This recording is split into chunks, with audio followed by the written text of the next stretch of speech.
How's it going, everyone? Images are coming out. Let's see if this can be confirmed, since you know how these things go. There's a lot of interest in ending the agreement. There's also a lot of interest in keeping the agreement going.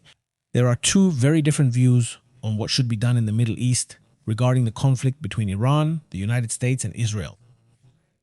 And in light of this, there may obviously also be things that aren't real, or even that are fabricated. They're trying to do things, things that may be real, but are only temporary. For example, there are two things that caught my attention today. One is that they're starting to report alleged rocket fire. This is in the northern part of Israel. Supposedly, these would be rockets launched by Hezbollah. For now, the agreement is still in place. So this tells me that either they didn't give this much importance, or simply this issue won't matter anymore. At the same time, Hezbollah has reported today. A few hours ago, they said that, well, the agreement doesn't matter to them either. So neither Israel cares, nor Hezbollah cares. So then, how do they expect to ask for a pause in that area? And for that to be the basis of the agreement, or at least one of the bases. And at the same time, they say, hey, if they're shooting at each other, then the agreement can't continue. So obviously there's something interesting here. There are several points I want us to discuss. First, the terrorist group Hezbollah, a group that has been radicalized for a long time, that pays, it joins, all these attacks that happen in Iran, or that Hamas does, or the Houthis, or whoever they are. A Shiite group that, according to the regime itself today, represents the Shiites in Lebanon, but not only that, but also another part of the population, according to what they say. The thing is, they are setting conditions in light of this possibility. What Hezbollah says is that first, they are not going to disarm. In other words, this is what the leader of Hezbollah in Lebanon, Naim Qasim, says. He's been reported dead several times, but that's not true, right? And he says that disarmament is not going to happen. In other words, they are going to keep their weapons. He even sets conditions for any negotiation with Israel. Among those conditions is that they don't want to disarm. That's the main point that Israel has with that group. In other words, what they're asking is for them to disarm. Because with weapons, basically, they keep attacking Israel. At least that's part of what's being negotiated right now. Now, what's happening is that the agreement is still moving forward. And some very interesting developments are starting to trigger reactions inside Iran. Everyone is betting on the same idea, that the agreement is not only continuing, but that there are already reports that a public letter has been issued. The Supreme Leader has issued a public letter. Let's get into the details. What does the letter say? And then we'll move on to other topics. The letter says the following from Mukhtar Khamenei, the Supreme Leader, son of Ali Khamenei, as you know, who has not appeared publicly, whose voice has not been heard, and who has not been seen in any image. Since a few days before February 28th, nothing has been known about him since he became Supreme Leader, except for brief letters and similar things. But today we showed the image of Masoud Pezeshkian, the Iranian president, signing the document. And the letter talks about this. He calls Iran a passionate and loyal nation, right? That's how he refers to Iran. As I have informed you, or as you have been informed, a memorandum of understanding was signed between the President of Iran and the United States on the way to reaching this stage. The officials, out of sincerity and goodwill, made many efforts, and of course, it was the President of the United States who, out of desperation, used various pressure tactics for this matter. Basically, he had a different opinion. Mukhtar had a different opinion, but because of the commitment that honored the President, as the head of the Supreme National Security Council, referring to Masoud Pezeshkian, he gave me on his own behalf and on behalf of other members the safeguarding of the rights of the Iranian nation and the resistance front. And he explicitly accepted responsibility for it without permission. He holds Masoud Pezeshkian responsible for whatever happens. So if the agreement fails, it's Masoud Pezeshkian's fault, just like with Trump. If the agreement fails, then it's his fault. If it works, blame J.D. Vance. With Trump, if things go well, he takes credit. If not, he blames others. It's much the same with Mokhtar. He says he has also stated that if the American side wants to go too far, they will not accept it. From this moment on, we, that is, you, your proud nation, and this humble servant, will wait for the fulfillment of the established conditions. However, it is obvious that future face-to-face negotiations will not mean the acceptance of the nation's opinion. We hope that the prayers of our Lord, may God hasten him, are not distributed to you. They start the whole religious topic, and that's it. The message ends, right? Zaid Mokhtar Hosseini Hamine. That's the name, and then the signature at the end. That's the letter that Mokhtar writes on the day when, well, it's just hours before the agreement is signed. And it's also very fragile. And apparently anything could break it. It's still there. I mean, apparently, but it's still there, right? And as long as this continues, oil prices keep dropping, and while things start to calm down, so much so that when this started happening, it dropped to 70, and Brent, oil reached $77, right? And West Texas crude reached 73. Right now, oil prices have gone up again. I don't know if it's because of supposed missiles or because of some comments that have been made about it, both from Iran and the United States, which seem to be on the verge of breaking off. But right now, oil has already gone up to 80 again. Brent is at 80, and the other one that was at 73 is now almost at 76. It's at 75.80 right now. So oil bounced back, right? It could be just market fluctuations, or it could be that something is happening, and well, this is going to keep going like this, right? Meanwhile, the signatures can be seen on both sides. I mean, both Masoud Pezeshkian and Trump posted the image since yesterday, right, of the signature. So the signature is there. The Pakistani Prime Minister himself also signed Muqtava's letter, well, making it clear that he doesn't really agree, but right? Go on. The agreement continues, and well, it gives the responsibility to Masoud Pezeshkian. And in light of this, well, even if we assume that the Hezbollah attack happened as it's being reported, because this is just starting to appear on social media, right? We have to wait and see if the Israeli media talk about this attack. And I suppose they will, if that's the case, right?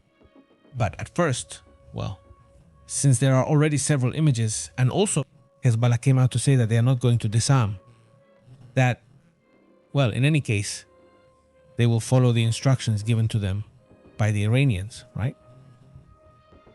Well, in light of this, I think we have to expect at least a lot of tension from now until, what would it be in the next 3 or 4 days? I mean, to really know if the agreement is going to continue. Iran is really focused on making sure that the concessions given to Hezbollah are complete. And this would give Hezbollah a lot of power throughout the Mediterranean region, right? They would be operating now with the possibility of continuing to arm themselves without Israel doing anything. Supposedly, right? I think Israel will continue acting against that radical group as usual, right? Meanwhile, among all these tremendous news stories, a very curious announcement was made today. And I think it's also a sign that, well, things are going to stay more or less the same over there in Iran. There's an announcement about an Iranian singer who dares to sing without a veil, let's say, and she's given a punishment of 74 lashes. I mean, I imagine it's one of those messages, right? That they want to send, like saying, well, they're going to stick to the conservative side, let's say, or even more conservative. They're going to continue within the regime, right? The Criminal Court of Qom would have imposed a 2-year ban on artistic activities and another 2 years without leaving the country. This is for a singer. The singer's name is Parastu Ahmadi, and she's going to receive 74 lashes, right? That's the punishment.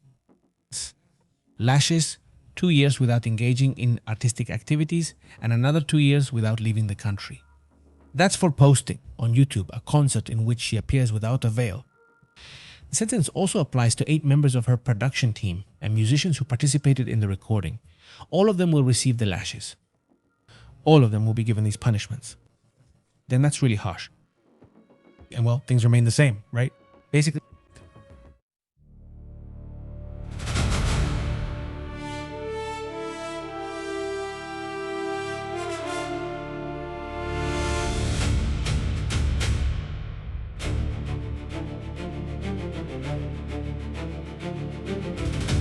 Hey, this individual we're seeing here would be a Mexican who is suspected of having participated in the attack or attempted attack on the White House.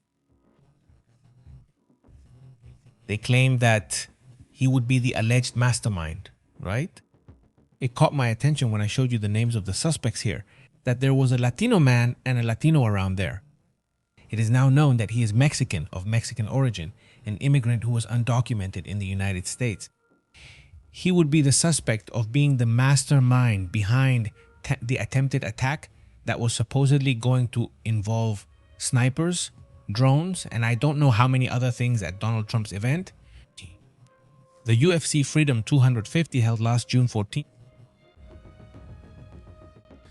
The Department of Homeland Security confirmed that Alvarez, his name is Abraham Hermosillo Alvarez, and he is a suspect.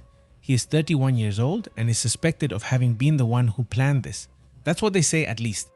The FBI arrested him on the same day, Sunday, June 14th. In Omaha, Nebraska, where he is using the alias Shepard. That is, Shepard. This is to coordinate an encrypted chat plan. According to reports, they were detaining people in that area of Nebraska, in Ohio, in Missouri, and in California. According to what the Department of Justice says, federal charges have been filed against the five people for conspiracy, asesinatos, for allegedly committing violence on the grounds of the White House, even the possibility that they might commit murders. Alvarez entered the United States as a child with a tourist visa. When his visa expired in 2001, he did not return to Mexico. The Department of Homeland Security said the Obama administration gave him temporary immigration protection in 2014. In other words, he was part of DACA, an action called deferred action for those who arrive as children. These people have always been there. Many of them don't even speak Spanish. I don't know about your case, but many of them are already, in fact, many of them didn't even know they weren't born there. So yes, it's a huge shock that these people experience. Here, I've been able to meet some people who have been part of DACA, and it's really hard for them to adapt, right? They basically didn't know Mexico. So they're trying to understand how the country works and trying to adapt, right? Obviously, it's something really tough. Now, obviously, that wouldn't justify any level of violence of that level. So, if in fact that's really what they say it is, right? That's something they'll have to decide in an investigation. And obviously, he'll also have the right to defend himself. We'll have to wait for more details, but he's being accused of having planned those attacks that never happened, but that obviously could have happened.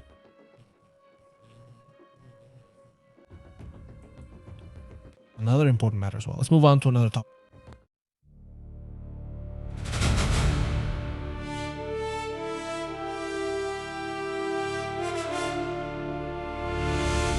Notice that NASA is currently at a crossroads where it is trying to rescue the Swift Space Telescope so that it doesn't fall to Earth. That would be a possibility. And in the world of space, let's say, right now they would be facing, well, a rescue mission. Basically, the idea is to save the Neil Gehrels Swift Observatory Space Telescope. This is about an imminent re-entry into Earth's atmosphere. NASA approved the launch of a spacecraft developed for the startup Catalyst Space Technologies to try to intercept and raise the orbit of this observatory that for more than 20 years, has been revolutionizing our understanding of the most extreme phenomena in the universe. This telescope is called SWIFT. It was launched in 2004 and has been known for detecting gamma ray bursts. it has also been the one that has detected high-energy cosmic events. But what deteriorates in this space observatory is its orbit. Its orbit kept deteriorating, and because of that, the risk of it falling to Earth right now is imminent. They're going to make one last effort to try to push it and put it into an orbit farther from Earth so that Earth doesn't end up causing it to collapse. And that, well, we'll keep updating about it, right? Let's see how that goes. But NASA says the telescope will remain operational. If they manage to push it, let's say it will remain operational until 2030. It could even be longer. Yes. But well, what they're basically going to try is to push it. It's a spacecraft that's already, well, in the process of making the maneuver. It would be a historic rescue, right? Something like that has never been done before. Of a collapse that's about to happen, the Space Agency awarded a $30 million contract to Catalyst Space Technologies in September 2025. The idea is to build a robotic spacecraft in record time, capable of raising this ship's orbit. Yes, I mean, it's this observatory satellite, right? Let's see if they make it, right? Let's see if they make it in time, right? The mission plans to attempt a maneuver no scientific satellite has performed before. Operativo Link will have to locate Swift in space, visually inspect it to detect damage from debris and micrometeorites, and then hold it with the 3 robotic arms for 6 weeks. It will use its own thrusters to gradually raise the observatory to a 600-kilometer orbit, where it will be released to continue its scientific tasks. The engineers acknowledge that the risk is very high, since Swift, it was never designed for rendezvous, docking, or repairs in orbit. Well, let's see if it works. This is the Swift telescope, the one we're looking at here. That's right, the telescope. And look here, they put this little robot. That's the little robot they would use, right? Or that they would put there, let's say, right? I mean, let's see if I can put it here on this, what's it called? The right way up. See, there it is. I mean, yeah, this is it. It is. Let's see if it can do it, right? Let's see if it can do it. But we'll be paying attention once they start giving, well, dates for all of this, right? According to the reports, they're a bit behind on this. But, well, let's say they're going to try to do it, right? To make this move, something like that. Look, it would be something like that, right? I mean, to grab it with the arms, I think it has 3 or 4 arms, and push, right? Push there, right? Well, let's see. I mean, it's not made for that, right? But, well, I mean, it's possible, right? There isn't another space telescope that has that flexibility to observe targets with the cadence and response time that Swift had. So it's a unique telescope. That's why they want to recover it, right? It's already 20 years old, so it could easily go wrong, right? Let's move on to the other important matters too.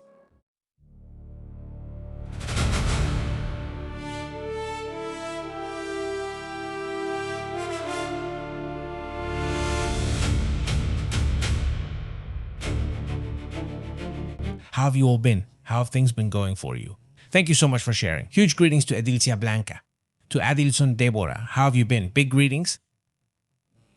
Who else is out there? Switzerland says, not going. Iran said not going. Like, Switzerland is not going.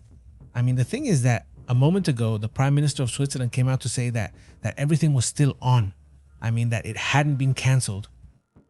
But the Iranians did say that they were considering whether to go or not. But I mean, there were doubts about whether they were going to go or not. With this letter from Moctava, well, it seems like they are, right? It's like they've already been approved by the Supreme Leader. So, well, in theory, they're going, right? Well, that's how it is. Francisco no Arce, how have you been? Adilson, hello. Although all this is constantly changing, right? So let's see what happens, right? Walter Osorio, how are you? Thanks for the like. Emma, how have you been? Aurelio, big regards, Aurelio. Hey, what's up with what you sent me? It's pretty crazy, isn't it? I mean, a moment ago, Aurelio sent me something. Well, it's about some fires. I'll talk about it in another broadcast. because we're also going to talk about what's happening in Florida and other parts of the United States. But now there are fires in New Mexico too, right, Aurelio? Based on what you said, we'll discuss and share it later. Let's quickly move on to the next report. Let's take a look at an image that a Chinese astronomer may have captured. And right away, let's move on to the fires that Aurelio was talking about and the ones in Florida as well, right? Let's get into the details. Thank you so much for sharing and for being here with us. We'll keep updating on this situation as it develops. Also, Mexico plays today. There won't be a live stream at 8 p.m. today since the game is on and many people will be watching. So we'll probably do it a little later or maybe much later because, well, it'll have to be after the game's over, right? Well, if we could do it earlier, we'll do it earlier, but I'm not really sure. Honestly, it's a bit complicated. We're currently experiencing a major heat wave. Yesterday, we were at 43 degrees. Right now, we're at 43 degrees. That's the heat index. And there are alerts everywhere. Every so often, alerts come in telling us to be careful because we haven't had this kind of heat before. It really threw us off yesterday. In fact, yesterday, we were outside at that time at 43 degrees. And there were some people who felt a bit unwell where we were exercising that day. And it caught my attention. I was like, wow, that's intense. It wasn't until we were on our way back that I saw there was an alert on Google that said warning for 43 degrees heat index. And I thought, well, no wonder, right? Because, yeah, it's like, well, actually, I canceled part of the workout. I said, you know what? Yeah, no, not today. And I never, ever cancel. I mean, never. And I don't know. I just canceled. I said, no, this part is not happening. I didn't do the last part. And well, I didn't feel bad, but I did feel like the atmosphere was kind of weird, honestly. Very few people were working out. And then I realized why. I said, well, no wonder, man. We're all toasted right now. We're really burned. So let's go right now. Let's move on to the other matter. Let's go to the next report. Let's go there.